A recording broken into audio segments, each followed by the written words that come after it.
Bienvenidos a otro programa de la serie Amores que Matan.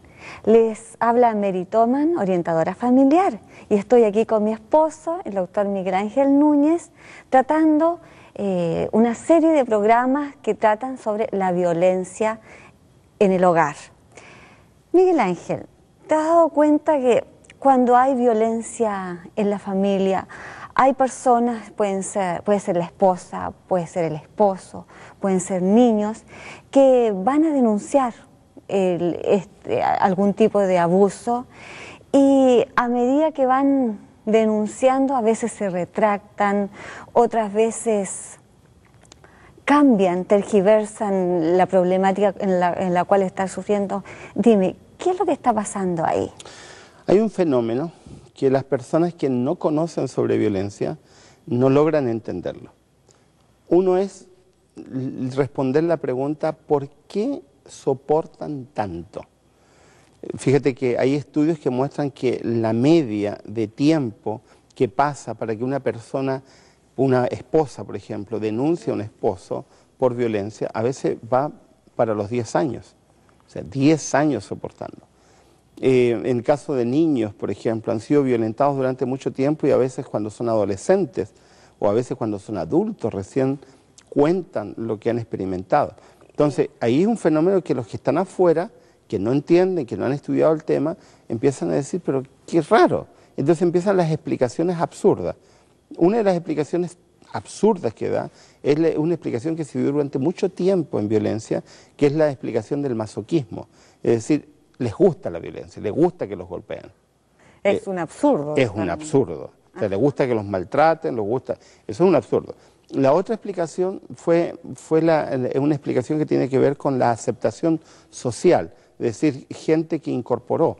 Nosotros más de alguna vez nos hemos sonreído, pero es una sonrisa nerviosa de gente que nos dice, mi esposo ya no me ama como me amaba antes porque ya no me pega como me pegaba antes. Entonces seguramente o tiene un amante o ya no me ama. Ya no tiene interés en mí. Y entonces nosotros nos reímos, pero no es para reírse, simplemente es una situación muy difícil.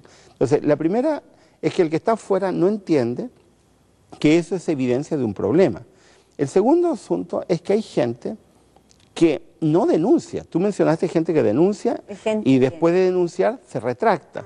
Pero hay otra gente que simplemente no renuncia, no denuncia y simplemente se mantiene en esa situación de silencio, etcétera. Entonces, hay que entender... Perdón, sin embargo, hay gente que se entera, que lo sabe, que lo sospecha, le pregunta y la persona lo niega. Lo niega, o claro. lo justifica. No, lo niega, simplemente lo niega. Algunos, en algunos casos lo justifican, especialmente, por ejemplo, maridos que está muy cansado, que está tensionado, que tiene estrés y otras cosas por el estilo. O una esposa que está muy cansada, está muy tensionada y que por eso maltrató al niño, etcétera. Pero se ha elaborado una de las tantas respuestas, pero hay una respuesta que a mí me ha permitido más o menos tratar el tema con gente y enfrentarlo de una manera un poco más coherente, que es el llamado síndrome de Estocolmo doméstico. Y esto, muchas veces he escuchado ese término. Claro. A ver. Generalmente se habla de síndrome de Estocolmo, así a secas, pero más o menos del año 2000 se viene hablando del síndrome de Estocolmo doméstico, es decir, que se ha encontrado que hay ciertas características similares al síndrome de Estocolmo, pero que se dan al interior de una relación de consanguineidad, en el caso de familiares directos, o de amistad, en el caso de grupos que se han formado familiares, pero no por relaciones consanguíneas. Entonces hay que explicar de qué se trata. El síndrome de Estocolmo, más o menos, proviene de una historia de la década del 70, pero recién en la década del 80 un psiquiatra norteamericano elaboró el concepto síndrome de Estocolmo y le dieron el nombre síndrome de Estocolmo por un incidente que ocurrió en Suecia, en Estocolmo. Un grupo de ladrones ingresó a un banco. Cuando estaban en el banco, robando el banco, y habían tomado como rehenes a algunas personas del banco, uno de los cajeros logró dar aviso a la policía. Entonces la policía rodeó el banco y ellos no se entregaron, tomaron como rehenes a varias personas y tuvieron durante varios días a las personas como rehenes. Entonces, uno decía una cosa extraña, eso pasa muchas veces. Lo extraño fue lo que sucedió después. Cuando se inició el juicio, las personas que estaban observando se dieron cuenta de que pasó un fenómeno extraño.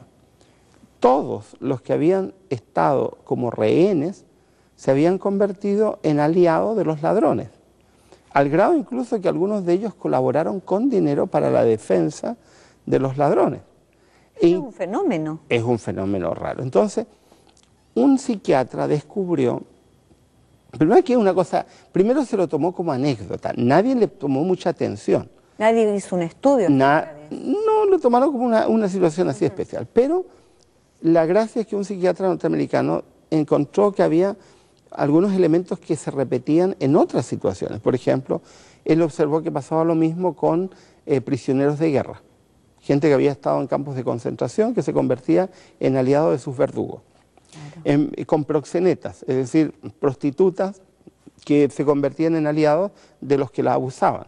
Claro. Niños abusados sexualmente que de pronto se convertían en defensores. Y él dijo, aquí hay algo extraño. Y entonces él descubrió un patrón común. Entonces, como el primer lugar que se dio ese fenómeno fue en Estocolmo, entonces se lo llamó síndrome de Estocolmo. Ahora, hasta el año 2000, más o menos, nadie había aplicado el mismo síndrome al interior de las relaciones familiares. Entonces se hablaba del síndrome de Estocolmo para proxenetas, para guerra, para este tipo de casos, pero nadie lo había aplicado acá. Entonces ahora sí se está aplicando en la violencia doméstica. Ahora, ¿qué sucede? Y eso es lo interesante de esto. ¿Por qué el que está siendo agredido se convierte en defensor del que lo agrede?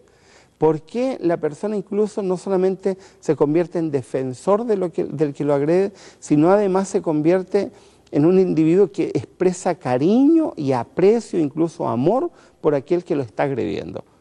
Entonces, eso es de locura. Entonces, ¿qué es lo que sucede?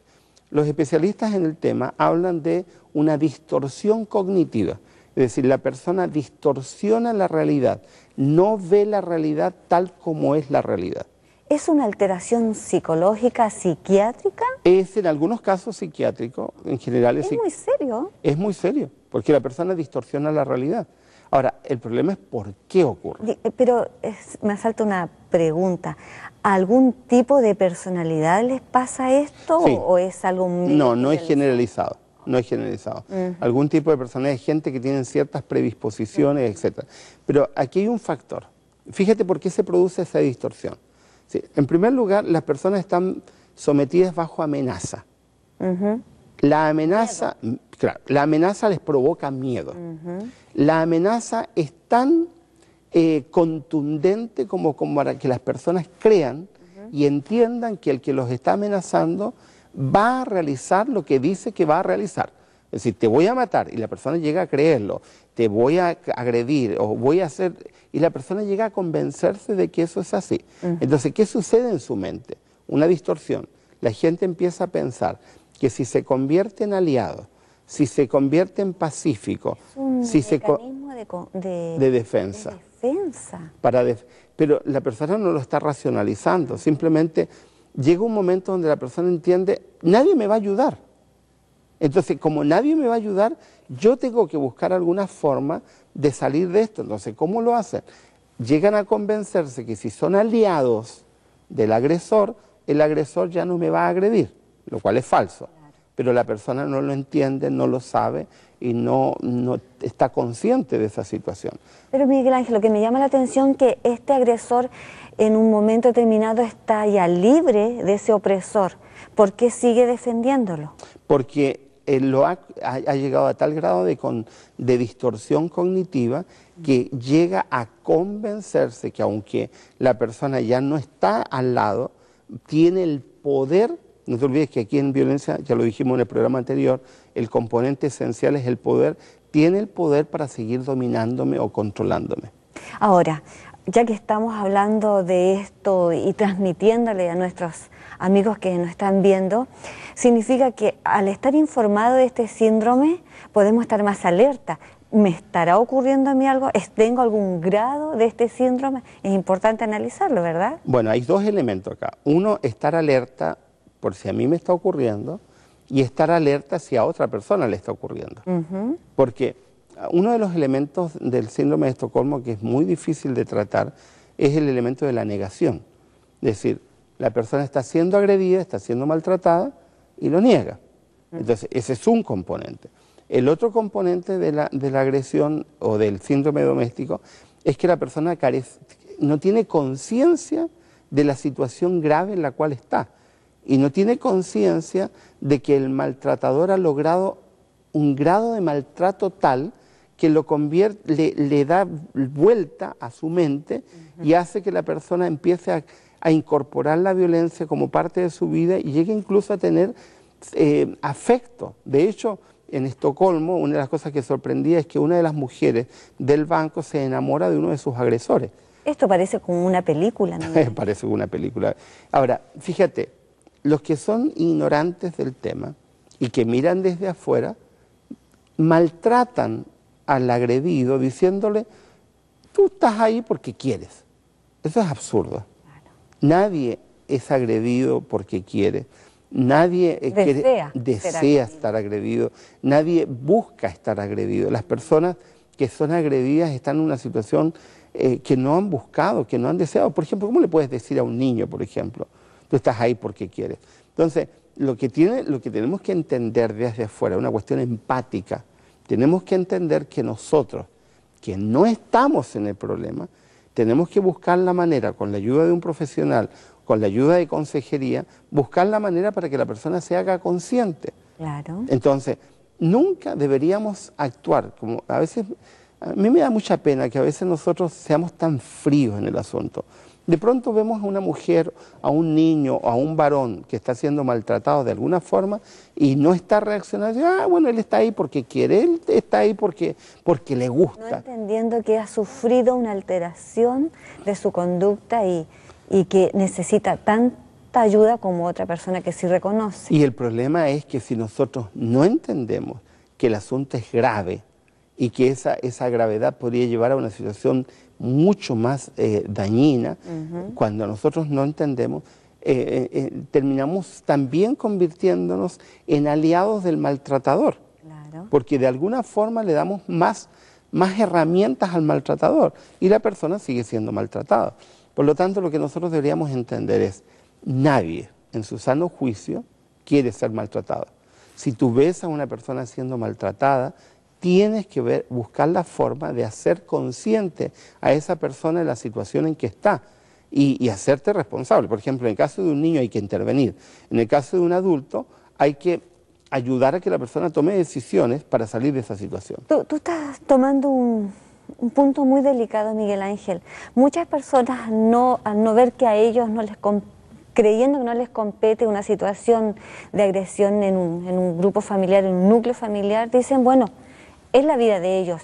Pero en el caso de la violencia intrafamiliar, todos, al estar informados, tenemos que involucrarnos. No podemos decir, a mí esto no me importa.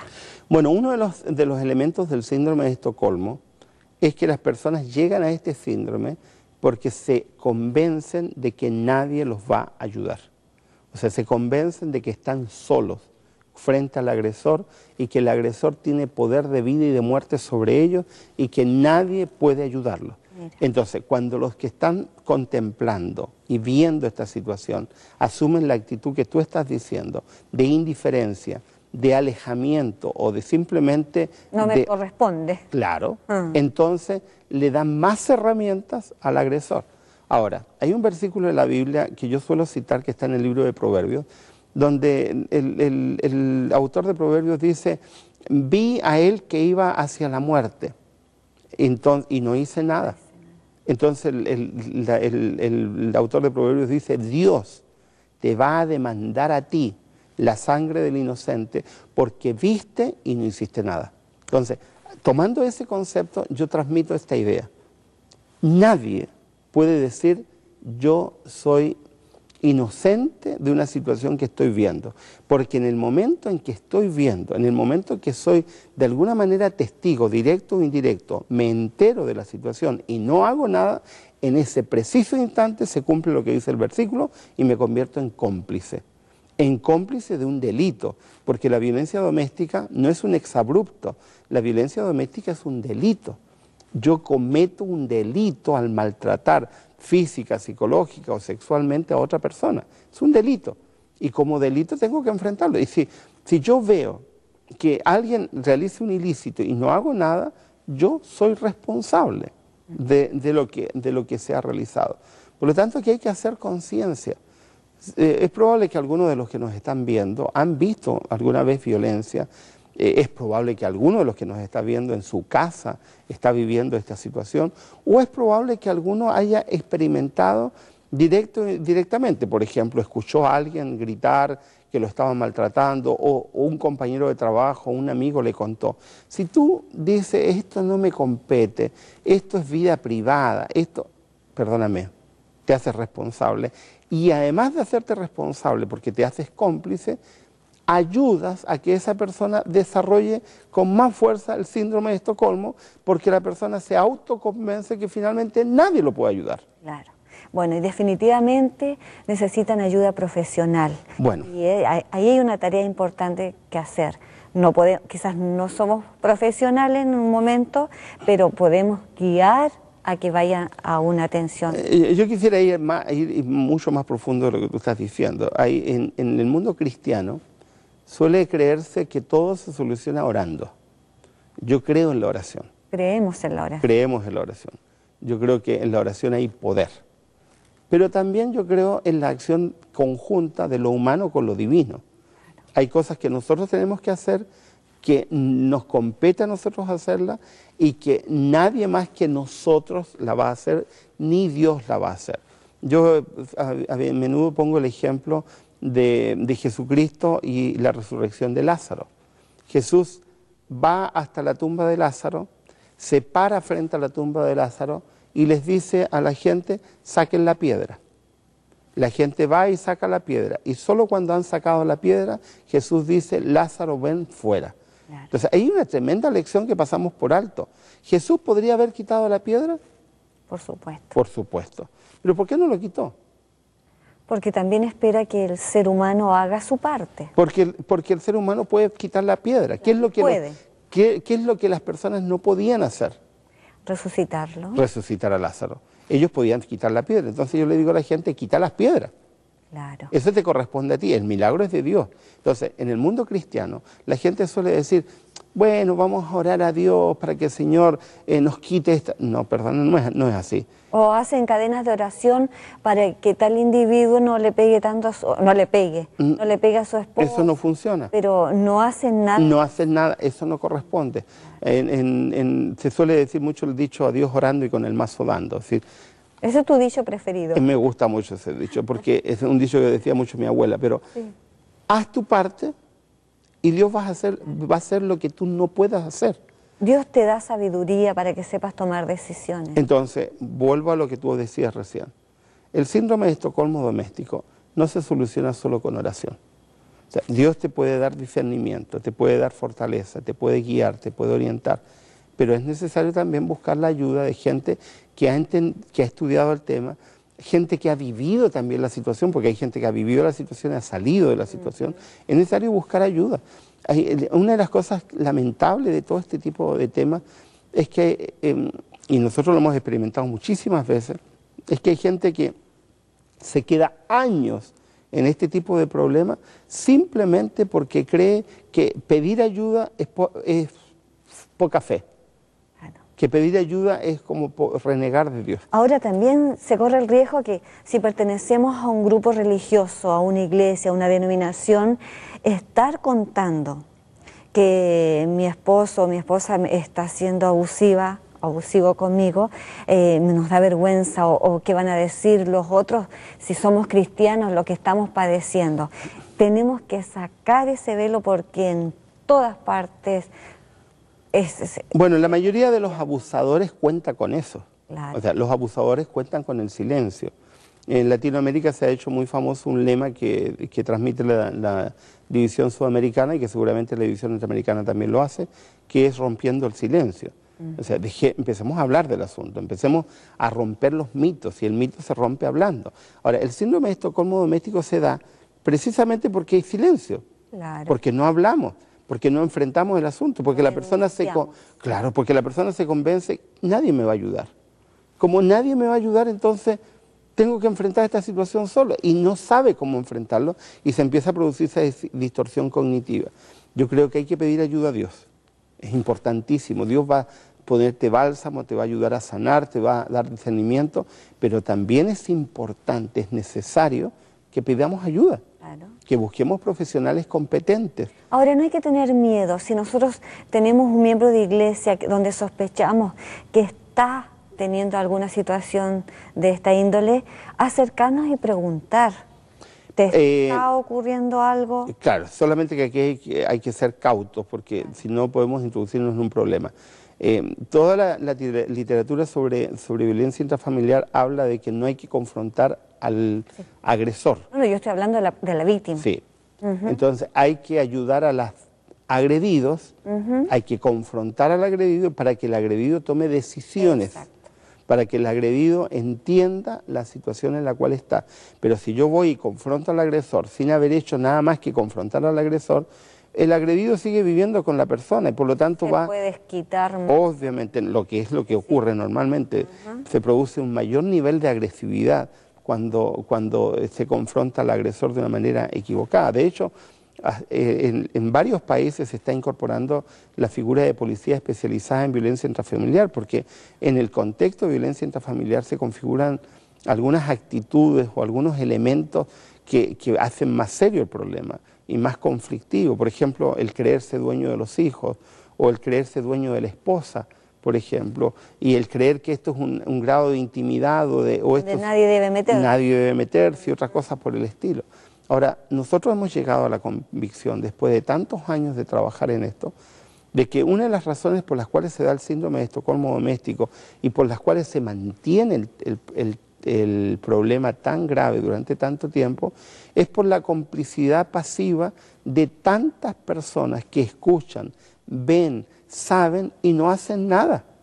Y a mí me da una sensación de mucha pena el saber que podrían algunas personas haber salido antes del problema si simplemente hubiéramos alzado la voz y haber dicho, esto no va más, no se puede. Nosotros tenemos una amiga que... ¿Sabes tú que yo estaba justamente pensando en eso? No sabía si podía salir en el tema o que iba a abarcar en otro momento, pero cuéntanos de una amiga que tenemos que yo la admiro, por la encuentro valiente, porque no todos somos capaces de hacer lo que ella hace. Bueno, una amiga que se llama Cristina, con Cristina hemos escrito un libro, los tres, que se llama Sobreviviente. Cristina dirige una ONG que se llama SOS, dirigida a ayudar a personas víctimas de la violencia. Y ella nos contó un día que iba caminando por la calle y escucha que en una casa están golpeando a un niño. Y ella golpea la puerta. Y como nadie le abre, ella abre la puerta y entra a la casa. Y el hombre que está golpeando al niño se ve sorprendido de pronto que hay un extraño que está ahí. Le dice, no vas a tocar más a este niño. Y ella toma al niño ante el estupor del hombre y se lleva al niño. ¡Qué valentía! Entonces, claro, y ella nos decía, y es una abuelita, es una persona anciana. No, mi amor, no es anciana. Sí, es anciana, pero no es tan anciana, pero es abuelita. Nos estamos hablando de una persona con el vigor que tendría un joven para confrontar. Entonces, Cristina cuando nos contaba esto decía, yo he hecho de mi vida el lema tolerancia cero a la violencia. Y cuando yo veo y observo y no hago nada, yo me hago responsable. Y le dijo a ese individuo, tú no tienes derecho a golpear a este niño, aunque seas el padre. Correcto. Así decía. Y resultó ser que ella conocía a la persona finalmente y sabía quién era. Ahora, yo creo que se necesita valentía. Pero no ahora, sumemos eso, multipliquémoslo por 1000 personas. Que 1000 personas hicieran lo mismo, que viendo una situación así se enfrentaran, que es el espíritu del versículo que yo estoy mencionando de Proverbios. En Proverbios es clarísimo, tú ves al que iba hacia la muerte y no hiciste nada, Dios va a demandar de ti. En Ezequiel dice lo mismo, Si tú ves al pecador y no lo llamas al arrepentimiento, el pecado de ese pecador pasa a ser tu pecado. O sea, desde el punto de vista religioso, los cristianos tenemos claridad sobre el asunto. La palabra de Dios nos hace responsables. Nos hace responsables. El problema es que nosotros no asumimos la responsabilidad y vivimos lavándonos las manos al estilo Pilato, creyendo de que esta no es responsabilidad nuestra. Y sí lo es. Cuando nosotros no hacemos lo que tenemos que hacer, cuando no protegemos a las víctimas, nos convertimos en cómplice de los victimarios, en cómplice de los agresores.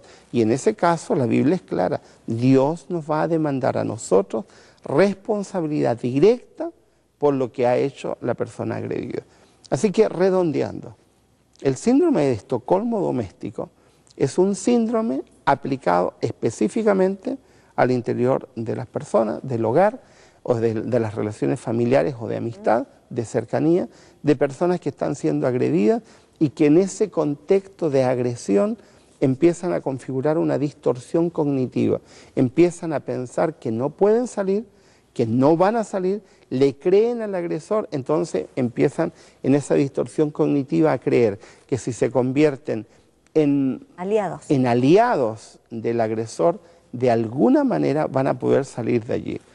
Algunos de los que nos están viendo probablemente conoce, ha visto, ha vivido o sabe de personas que están viviendo esta situación. Quisiéramos decirle que hay solución, que se puede solucionar, que nosotros tenemos que aprender, estudiar, investigar. Queremos invitarlo para un siguiente programa de Amores que Matan.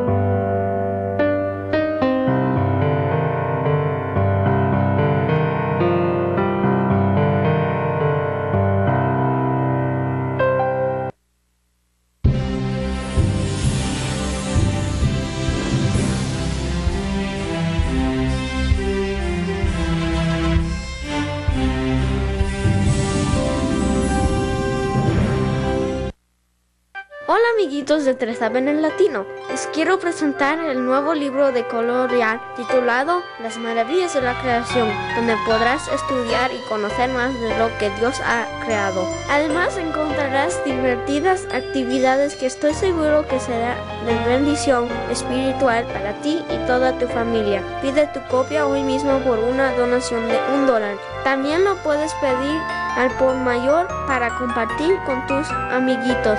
Dile a mamá o papá que puede ordenarlo llamando al 618-627-7021. Para más información visite www.tresabenenlatino.org.